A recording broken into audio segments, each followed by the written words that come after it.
ஏழைகளின் ஆப்பிள் தக்காளின்னு சொல்லுவாங்க. ஏன்னா தமிழ்நாட்டில் தக்காளி விலை ரொம்ப கம்மி. ஏழைகள் கூட வாங்கி சாப்பிடலாம் தக்காளியை, ஏன்னா அது விலை குறைவு. ஆனால் ஆப்பிள் மாதிரி சத்தம் இருக்காதுல்ல. ஆனால் ரஷ்யாவில் வந்து பார்த்தீங்கன்னா தக்காளி விலை ரொம்ப அதிகம். இங்கே விலை வித்தியாசப்படும். ஏன்னா பாருங்களேன், இந்த வகையான தக்காளி 170 ரூபா, இது 150 ரூபா, 140 ரூபா, இங்கே 130, 180.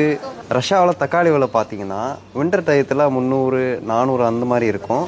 சம்மர் டயத்தில் 100, 150 அதுக்கு கீழே போகாது. அதனால இங்கே மோஸ்ட்லி நிறைய பேர் என்ன பண்ணுவாங்கன்னா சம்மர் டயத்தில் அவங்களே விவசாயம் பண்ணி வின்டருக்கு ஸ்டோர் பண்ணி வச்சுருப்பாங்க. அது எப்படி ப்ரிசர்வ் பண்ணுறாங்க பாருங்களேன்.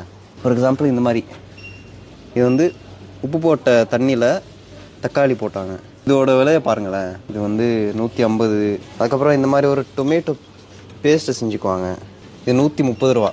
அடுத்தது சட்னி மாதிரி செஞ்சு வச்சுக்குவாங்க, இது 130 ரூபா. இதுக்கு வந்து அஜிகான்னு சொல்லுவாங்க, இது உரப்பாக இருக்கும். இதோட விலை பார்த்தீங்கன்னா 130 ரூபா. அடுத்தது பார்த்தீங்கன்னா கெச்சப் செஞ்சு வச்சுக்குவாங்க, இது 100 ரூபா. பாருங்கள், தக்காளியில் ஜூஸும் செஞ்சு வைப்பாங்க. இது வந்து 2 லிட்டரு 200 ரூபா. அதாவது 1 லிட்டரு 100 ரூபா வரும். இல்லாட்டி தக்காளியை ஃப்ரீஸில் ஃப்ரோஸ் பண்ணி வச்சுக்குவாங்க. இப்போ பார்த்தீங்கன்னா ரஷ்யாவில் தக்காளி வேஸ்ட்டே ஆகாது. இங்கே ரஷ்யன்ஸுக்கு தக்காளி ரொம்ப பிடிக்கும், எப்போவுமே ஃப்ரெஷ்ஷாக சாப்பிடுவாங்க.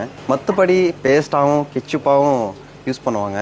ஸோ இங்கே யார் தக்காளி விவசாயம் பண்ணுறாங்களோ அவங்க வந்து செம பணக்காரனாக இருப்பாங்க. இப்போ பார்த்தீங்கன்னா இங்கே கிராமத்தில் இருக்கிற தக்காளி ரஷ்யா ஃபுல்லாக ஃபேமஸ்ஸு. ஏன்னா அங்கே வின்டரில் க்ரீன் ஹவுஸ் மூலமாக விவசாயம் பண்ணுவாங்க. அதனால எல்லா சீசன்லையும் எங்கள் ஊர் தக்காளி கிடைக்கும். அது க்ரீன் ஹவுஸில் எப்படி விவசாயம் பண்ணுறாங்க அதை அடுத்த வீடியோவில் காட்டுறேன். நான் கேள்விப்பட்டேன் தமிழ்நாட்டில் தக்காளி நிறைய வேஸ்ட் ஆகுதுன்னு. ஆனால் தக்காளி வச்சு பார்த்தீங்கன்னா நிறைய பிஸ்னஸ் பண்ணலாம். அது எப்படி ஸ்டோர் பண்ணுறது, அது எப்படி மார்க்கெட்டிங் பண்ணுறது, இதை பற்றி நிறைய படிப்பு ரஷ்யாவில் இருக்குது. தக்காளி மட்டும் கிடையாது, எல்லா உணவுப் பொருளையும் எப்படி ஸ்டோர் பண்ணுறது, எப்படி மார்க்கெட்டிங் பண்ணுறது, அதை பற்றி படிப்பு ரஷ்யாவில் நிறையா இருக்குது. நீங்கள் இங்கே படிக்க வாங்க, நான் உங்களுக்கு ஹெல்ப் பண்ணுறேன்.